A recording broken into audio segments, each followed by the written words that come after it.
Morning, New Year's Eve on guard. Security is at an all-time high for festivities tonight. An NBC News exclusive inside the county jail where Michael Jackson says he was roughed up. And Happy New Year indeed. They'll draw for a $210 million Powerball jackpot today, Wednesday, December 31st, 2003.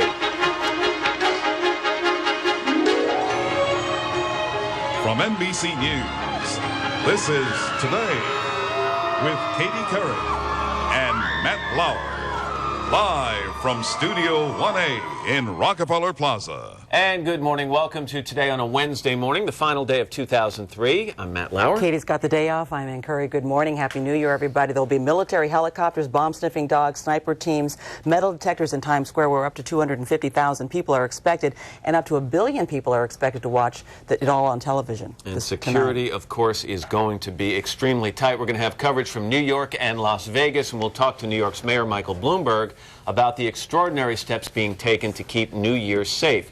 We'll also see what he has to say to one congressman who has now said that he wouldn't go anywhere near Times Square on New Year's Eve. Then more of that exclusive tour inside the Santa Barbara County Jail. The sheriff out there is to hold a news conference today, that to refute Michael Jackson's claims that he was mistreated while being booked on charges of child molestation. Matt, for the first time, the government is banning an herbal supplement. We're going to talk to the parents of a baseball player who died after taking the supplement ephedra. And from the Shuttle Columbia disaster to the war in Iraq, the blackout, and Elizabeth Smart, we're going to take a look back at the year that was 2003. We're also going to tell you what's in and what's out for 2004. But we want to begin this morning with the tight security for tonight's New Year's festivities. We've got two reports this morning. NBC's Ron Allen is in New York's Times Square, and NBC's James Hattori is on the Strip in Las Vegas. Ron, let's start with you. Good morning. Good morning, Matt. New York expects up to 750,000 people here in Times Square tonight. Before that world-famous celebration gets underway, this place will look like an armed fortress. 3, 2, 1, Happy New Year! As workers tested the huge crystal ball that will drop at the stroke of midnight, unprecedented security. New York's finest began executing a plan to seal off Times Square. I've seen cops all around, so I feel pretty safe. Everyone entering the secure zone will pass through 240 metal detectors, roughly twice the number of last year. Many of those detectors are on loan from city schools. Manhole covers will be sealed, mailboxes and garbage cans removed, sharpshooters posted on rooftops. I just keep on living life and pray everything goes okay. Can't stop living. Helicopters and planes are set to patrol from above and enforce a no-fly zone for non-commercial aircraft.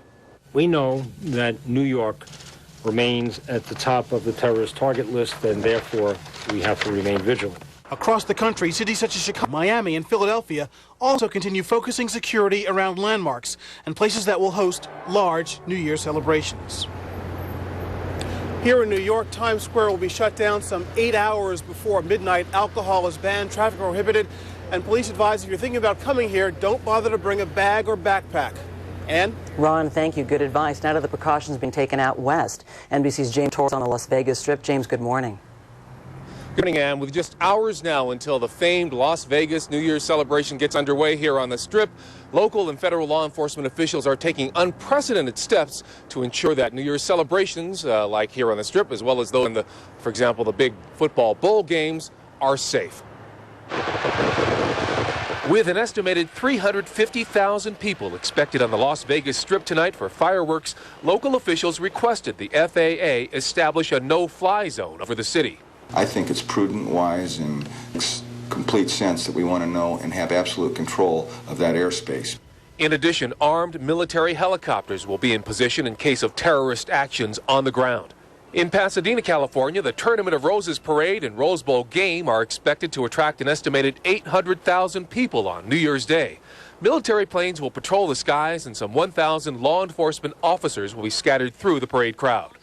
Military patrols will also hover over the 75,000 spectators expected in New Orleans at the Sugar Bowl and the crowd of 72,000 at the Fiesta Bowl in Tempe, Arizona.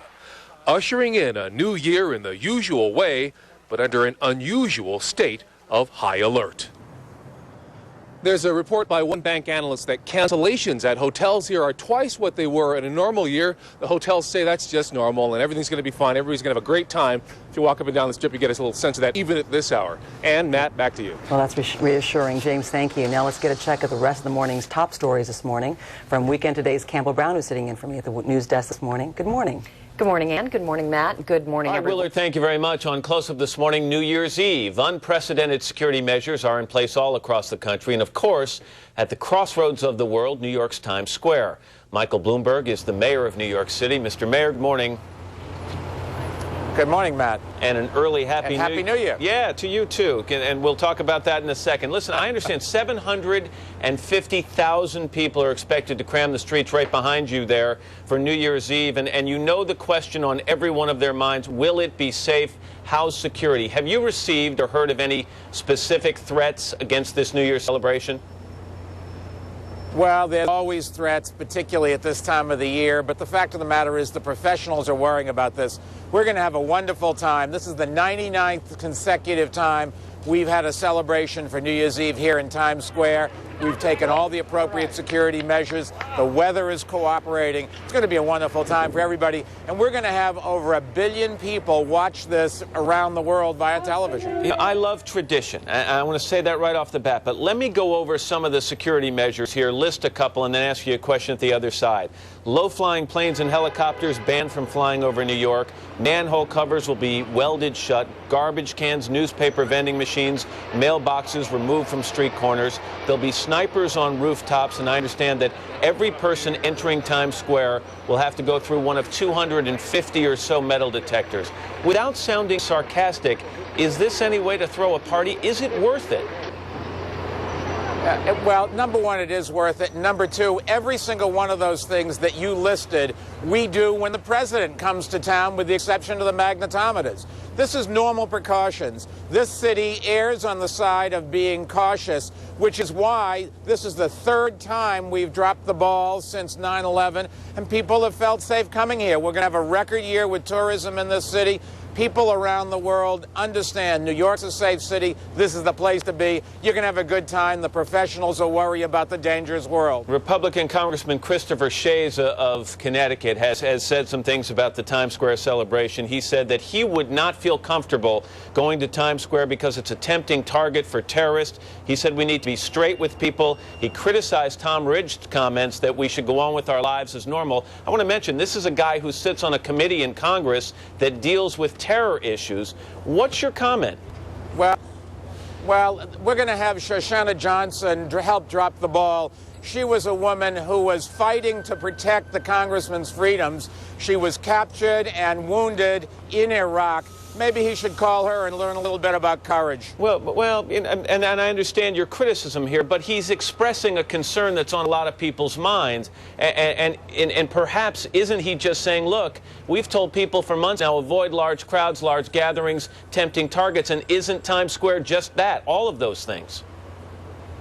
Matt, you can't let the terrorists beat you. You have to stand up at some point in your life. Otherwise, you just roll over. New Yorkers have the courage. They're going to come here. And we have a record number of tourists who are going to be here tonight, and I'm going to make them all honorary New Yorkers because they show the kind of courage that has built this country and has built this city. It's a sign of the times that we have to talk about things like this, Mr. Mayor. What I really want to say to you is have a Happy New Year.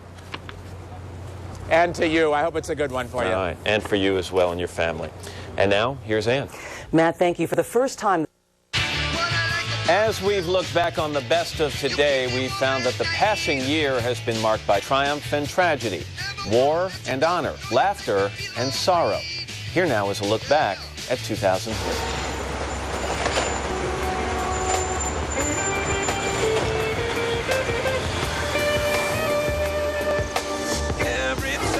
North Korea officially pulled out of the Nuclear Non-Proliferation Treaty. North Korea fired a cruise missile into the Sea of Japan this morning, the second in 2 weeks. I think that the campaign will change American politics. I declare myself a candidate for the presidency of the United States of America.